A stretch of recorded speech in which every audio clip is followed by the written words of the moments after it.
ერთ-ერთი მესიჯი იმ კონცეფციისა, რომელიც დაამტკიცა საქართველოს მთავრობამ, გახლავთ სოფლის დონეზე ინსტიტუციური მექანიზმების ჩამოყალიბება სოფლის, ასე ვთქვათ, თვითორგანიზების უზრუნველსაყოფად.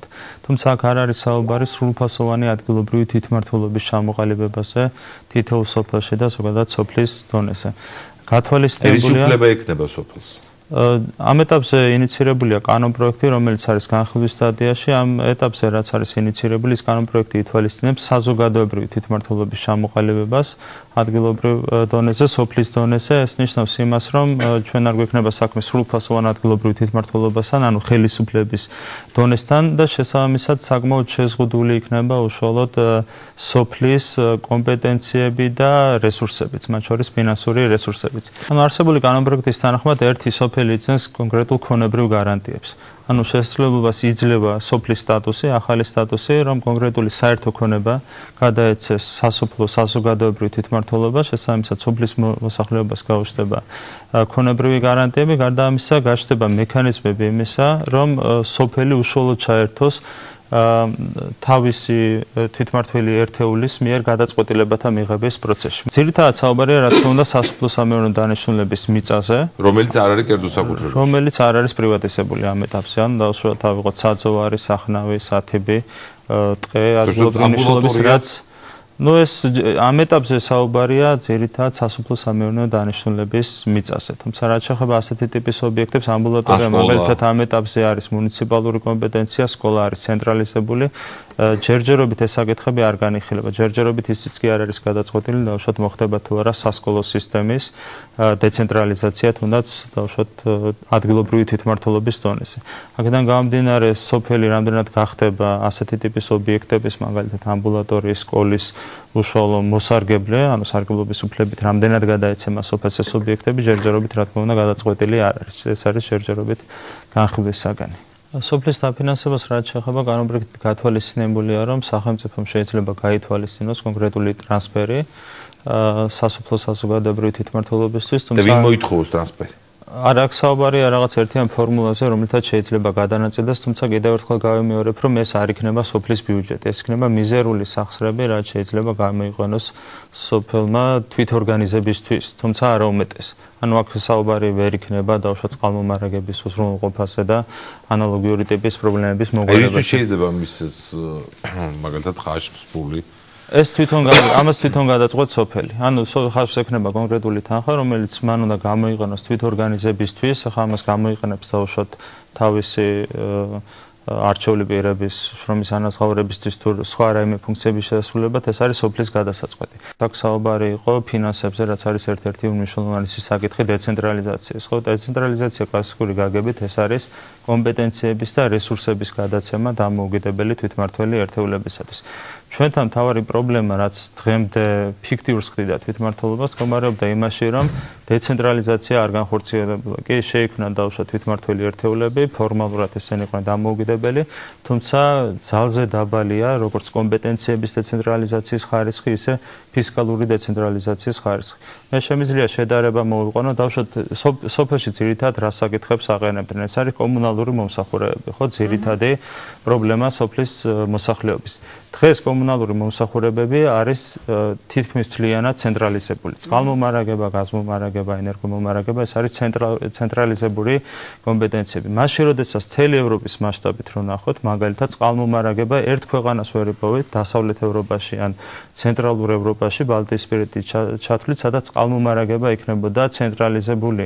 ანუ დღეს თავარი პრობლემა რა არის, რომ ადგილობრივი თვითმმართველობა დაუშვათ მუნიციპალიტეტი, ქალაქი არ არის პასუხისმგებელი იმ პრობლემების მოგვარებაზე, რომელიც არის თავისი არსით ადგილობრივი მნიშვნელობის. ანუ არ უნდა არსებობდეს ცენტრალიზებული კომპანია, რომელიც მთელი ქვეყნით იქნება პასუხისმგებელი წყალმომარაგებაზე, არ უნდა არსებობდეს ცენტრალიზებული დაუშვათ სტრუქტურა, რომელიც მთელი ქვეყნის მასშტაბით იქნება პასუხისმგებელი გზების დაგებაზე, მათ შორის ასევე ნაწილობრივ ადგილობრივი გზების დაგებაზე და ასე შემდეგ. ეს კომპეტენციები, რაც არის თავისი ბუნებით ადგილობრივი მნიშვნელობის, უნდა გადავიდეს ადგილობრივ დონეზე.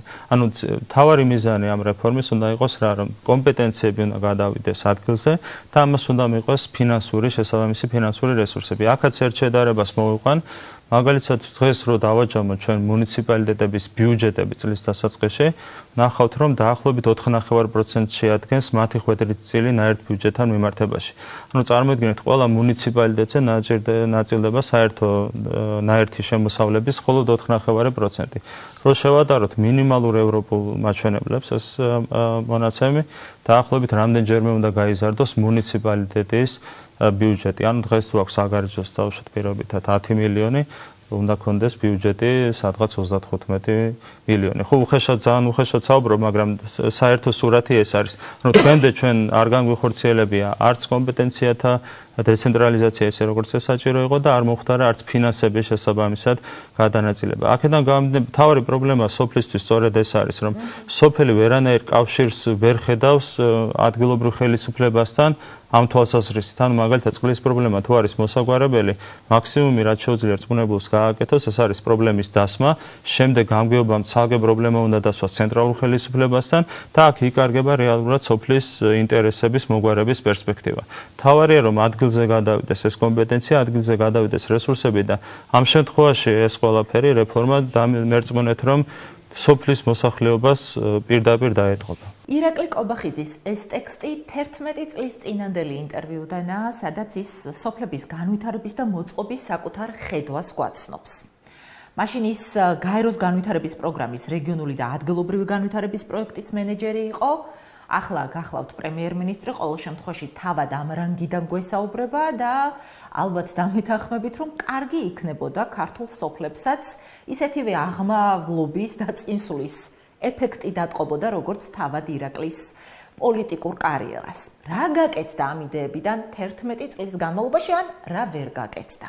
აი ამას შევეცდებით, ამის გაანალიზებას შევეცდებით ახლა მე და ჩემი სტუმარი, რომელიც დისტანციურად ჩაგვერთვება სტუდიაში, დავით ლოსაბერიძეა ხაზზე, ევროპის საბჭოს ადგილობრივი თვითმმართველობის ევროპული ქარტიის ექსპერტთა ჯგუფის წევრი და ადგილობრივი დემოკრატიის ქსელის გამგეობის თავმჯდომარე. მოგესალმებით ბატონ დავით, მადლობა თქვენი დროისთვის. ბატონ დავით, თქვენ მოისმინეთ ახლა ირაკლის ტექსტი, საკმაოდ დამეთანხმებით, ალბათ საკმაოდ შთამბეჭდავი იდეებია. რომელთა განხორციელება მართლა ძალიან ჭირდება ადგილობრივი თვითმმართველობების გაძლიერებას, სოფლების გაძლიერებას. რა ემართებათ, ბატონო დავით, რა შეგიძლიათ გითხრათ, ან ადამიანებს, თქვათ, პოლიტიკური ჩინის მიღების კვალდაკვალ, ან იდეებს, სათქრება იდეები, რა გვჭირს, შეგიძლიათ თქვენ როგორც ექსპერტმა ცოტა შიდა სამზარეულოდან დაგვანახოთ ეს ამბავი? აქვს რამდენად მოახერხებთ შიდა სამზარეულოს წარმოჩენას მე სათქმელია, იმიტომ რომ ბუნებრივია მე თალფონია ჭდომა ყველა ინფორმაციაზე, თუმცა ამ პროცესებში ჩართული ვარ 90-იანი წლების შუა ხანებიდან და ვიცი შიდა დინამიკა, რაც საერთოდ ამ ნებისმიერ ხელისუფლებას ახასიათებს. ეს იდეები, რომლებიც იყო წარმოჩენილი, არ არის არც რომელიმე ექსპერტის იდეა, არც კონკრეტულად იმ ადამიანის იდეა, ვისაც თქვენ საუბრობთ. ეს არის ძალიან არც ერთადაც ქართული ნოუ-ჰაუ, ხო ასეა? არც ქართული ნოუ-ჰაუ, ეს არის 2x2-4-ის პრინციპი, რომელიც მთელი მსოფლიოსთვის ცნობილია. ეს ძალიან კარგად იცოდა საქართველოს, ვთქვათ, ხელისუფლება 90-იან წლებში, 0-იან წლებში, 2010-იან წლებში ყველა ხელისუფლებამ ეს ჩვენი ვართ იცის და მეორე ეს იცის ამას გარდა თელმა მსოფლიო. საკითხია ვინ ახორციელებს და ახორციელებს თუ არა ამ პროცესებს. განვითარებული ქვეყნები ამას ახორციელებენ და შედეგადაც სწორედ ამიტომაც არიან განვითარებულნი, ხოლო განვითარებადი ქვეყნები ნაწილი ცდილობს განახორციელოს და განვითარებულების რიგში გადავიდეს, ხოლო ნაწილი ბუნებრივია ამას არ ახორციელებს და რჩება იქ, სადაც არის, ან მიდის უკან. ახლა საქართველოშიც ეს არ არის გამონაკლისი სამწუხაროდ ნებისმიერი ტიპის ჰიბრიდული რეჟიმი თუ რაღაცა ანიდა სამეცნიერო ტერმინოლოგიაში შევიდე, გარდამავალი დემოკრატიის ქვეყნები, ყველგან ეს პროცესები იწყებოდა და საქართველოშიც ყველა ხელისუფლება იწყებდა ამაზე საუბარს. მეტნაკლები წარმატებით იწყებდნენ კიდეც რაღაც რეფორმების განხორციელებას, მე გულისხმობ გამსახურდიას ხელისუფლებას, შევარდნაძის ხელისუფლებას, სააკაშვილის ხელისუფლებას, ივანიშვილის და შემდგომ აბრუნებდნენ ამას უკან, ჩერდებოდა ეს ყველაფერი და რევერსი ხდებოდა, უკან დაბრუნება ხდებოდა და ხშირ შემთხვევაში უფრო მძიმე სიტუაციამდე მიდიოდა ეს სისტემა. რაც უფრო ამბიციური იყო სამწუხაროდ ხელისუფლების სურვილები, რომ განეხორციელებიათ რაღაცები, რომ მით უფრო უკან შებრუნება უფრო და უფრო მტკივნეული იყო. აქედან არის იქება რაც კრიტიკად ჩამეთვალოს ქართული ოცნების ის დაპირებები, რაც 2012 წელს გაიცა არჩევნების დროს და შემდგომ დაიწყო განხორციელება, ყველაზე ამბიციური იყო პოზიტიური პროცესი. ნამდვილად. ეგრეთ უკან დაბრუნებაც უფრო მტკივნეული აღმოჩნდა, იმიტომ რომ რაც უფრო მეც პირდები კონტროლის გარეშე ხელისუფალი მოსახლეობას მით უფრო ცუდად იქცევი მერე, თქვა, ნაკლები დაპირების მერე ნაკლებად იქცევი ცუდად, ხოლო დიდი დაპირების მერე კიდევ უფრო ცუდად იქცევი.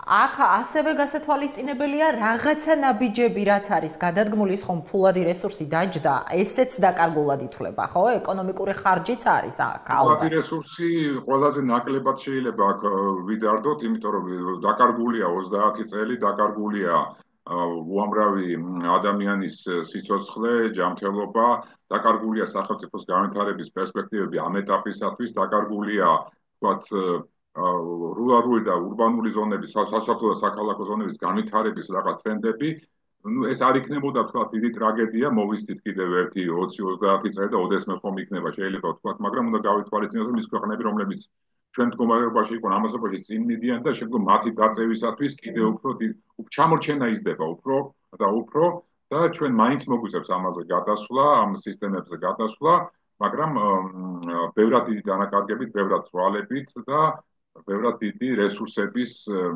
ხარჯით, მე გულისხმობ როგორც ადამიანურს, ისე დროით რესურსებს და რა თქმა უნდა ფინანსურ რესურსების აქ არ არის გამონაკლისი. ახლა რაც შეეხება უშუალოდ ვთქვათ იმ იდეებს, რაც გაჟღერებული იყო. ძალზე მარტივად არის აქ საქმე. ყველა იდეა, რომელიც გაჟღერებული იყო, ეს არ არის რაღაც სეციური საქართველოს იდეა, რაღაც როცა საქართველოს შვეიცარია გახდება, ეს რეალისტური იყო. ერთ მაგალითს ვიტყვი, გვახსოვს ყადაღებული 5 მილიონი ყველა სოფელს. ეს რეალისტური იყო და ახლაც რეალისტურია. თუ ჩვენ გადავხედავთ თუ რა იხარჯება, ვთქვათ, რეგიონალური მიმართულებით და რა იხარჯებოდა ყოველ შემთხვევაში განვლილი იგივე 12 წლის განმავლობაში სხვა ეპოქას დავინახავთ, დავინახავთ რომ ბევრად მეტი ხარჯებიც იყო გაღებული, თუმცა ეფექტი არის ნულოვანი ან უფრო უარყოფითი.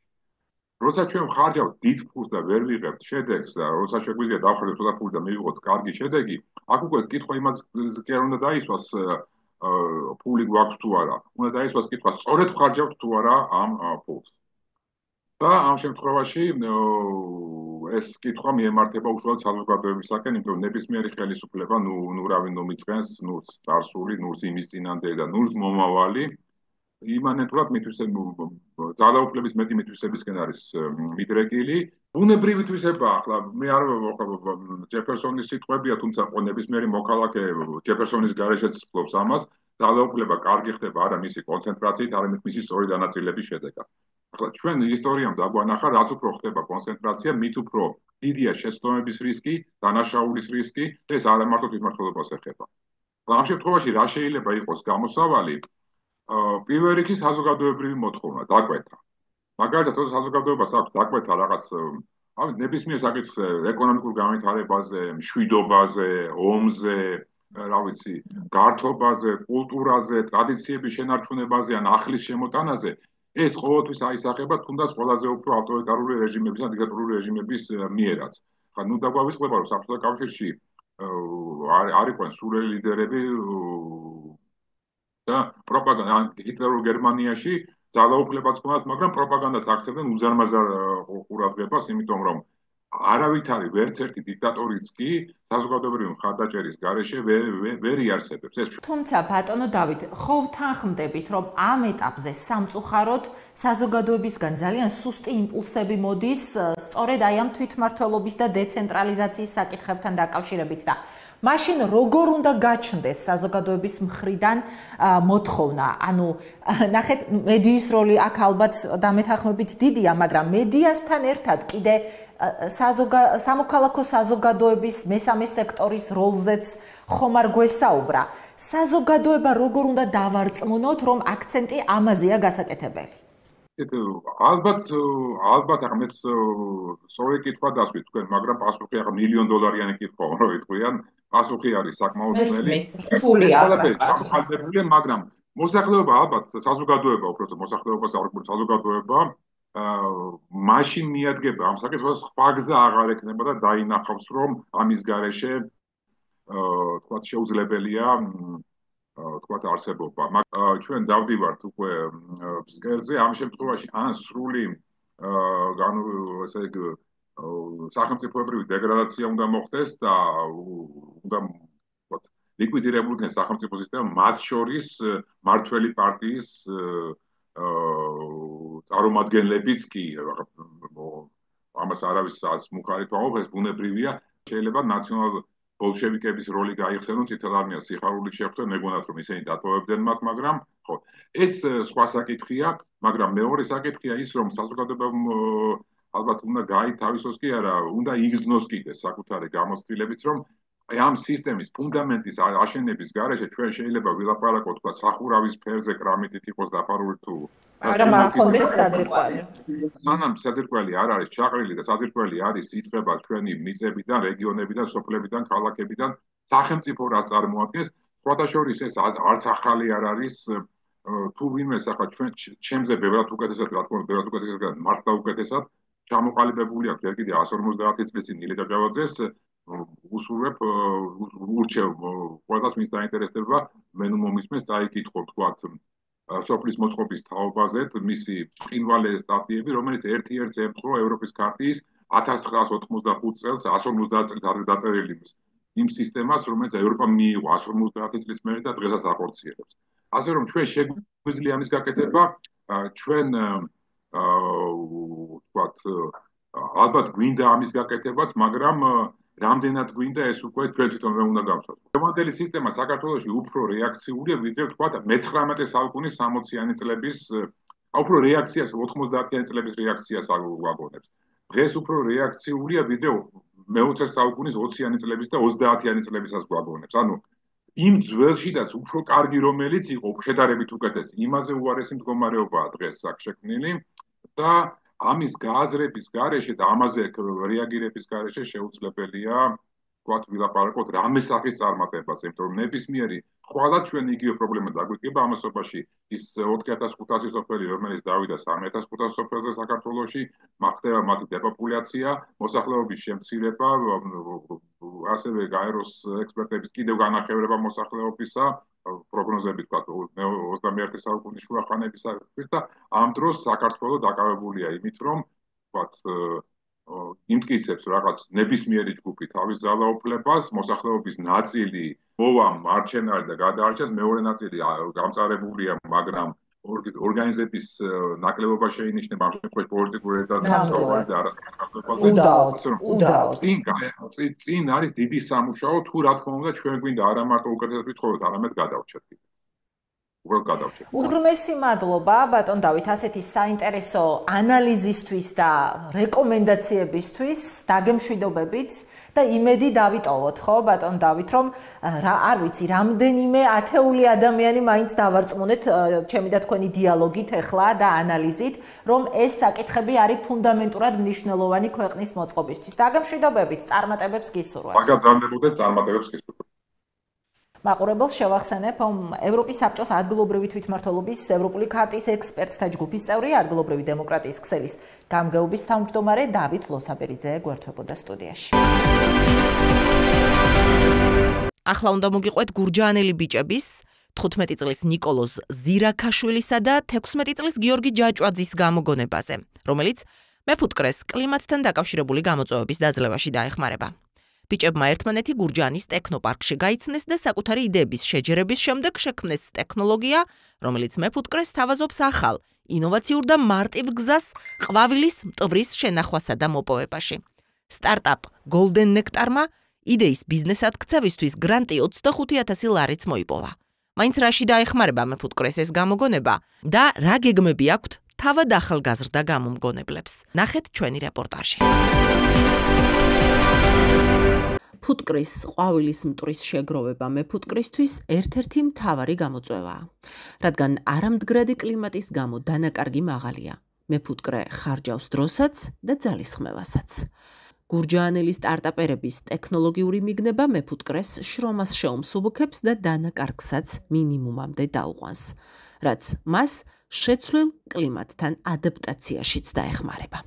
დღესდღეობით მეფუტკრეები, რასაც საჭირებს იყენებენ ყოველდღიურ შესაგროვებლად, არ არის დაცული კლიმატისგან, როგორც არის ქარი, წვიმა და სხვადასხვა განსხვავებული პროცესები, რაც კლიმატისგან პრობლემა ექმნება, ასევე ფუტკარს და ყვავილის მტვერს და მეფუტკრეებს უწევთ ასევე ყოველდღე მისვლა საფუტკრეში, რაც დაახლოებით 15-დან 20 კილომეტრამდე დისტანციას მოიცავს და ასევე მეფუტკრეებს გასაშრობი, ანუ ბოლომდე არ დამთავრებული ყვავილისტვერი მიაქვთ და სპეციალურ საჭირებში ათავსებენ.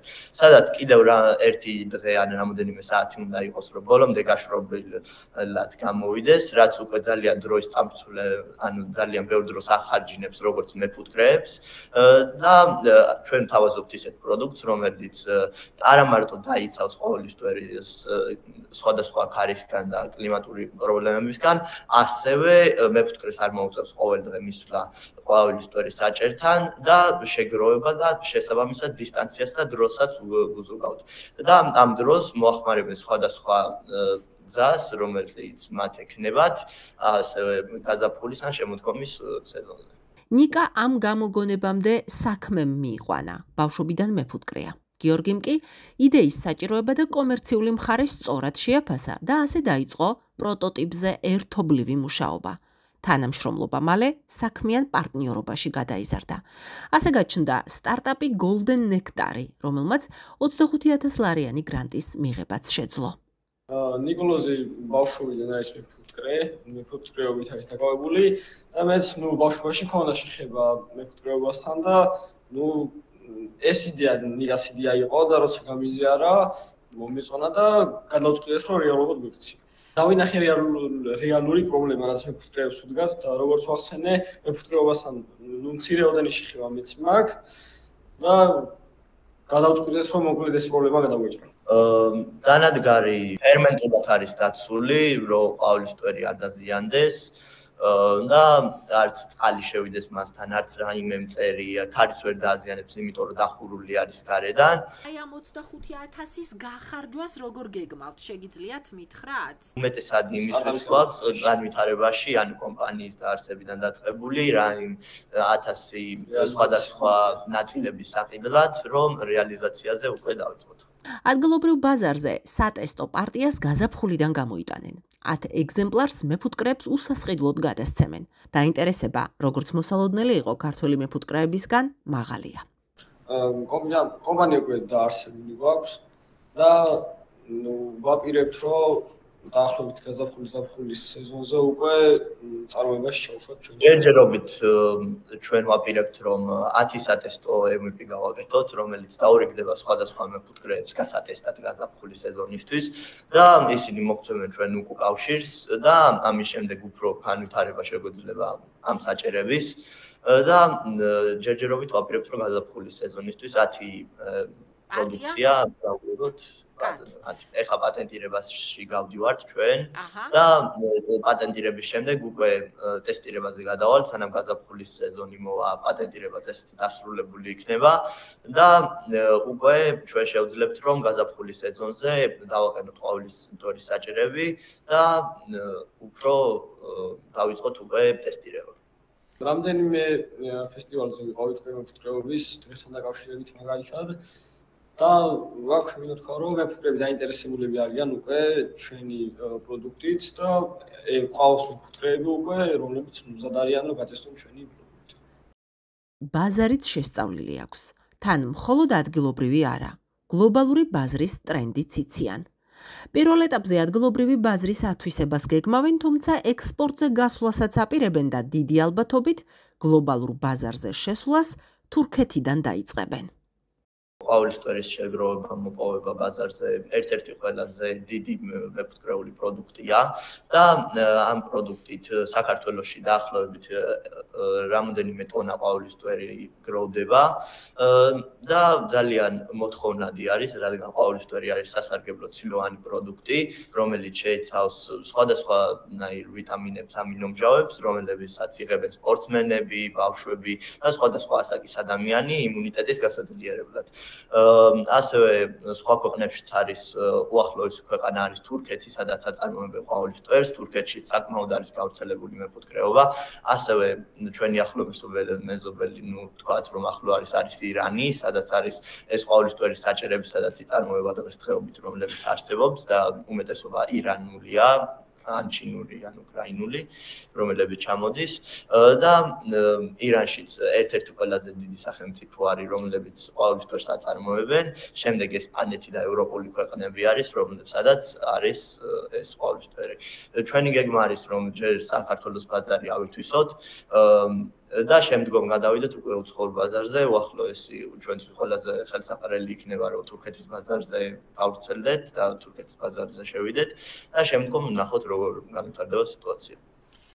ყვავილის მტვერი იგივე ფეხგუნდა, როგორც წესი, ძალიან წმინდა ფხვნილია. ფუტკარი მას ყვავილზე დაჯდომისას თავისი ბეწვით იკრავს და ყვავილიდან ყვავილზე გადააქვს. ის ძვირად ღირებული პროდუქტია და რა თქმა უნდა, მისი უდანაკარგოდ შეგროვება კომერციული მიზნით მეფუტკრისთვის პრიორიტეტული საკითხია.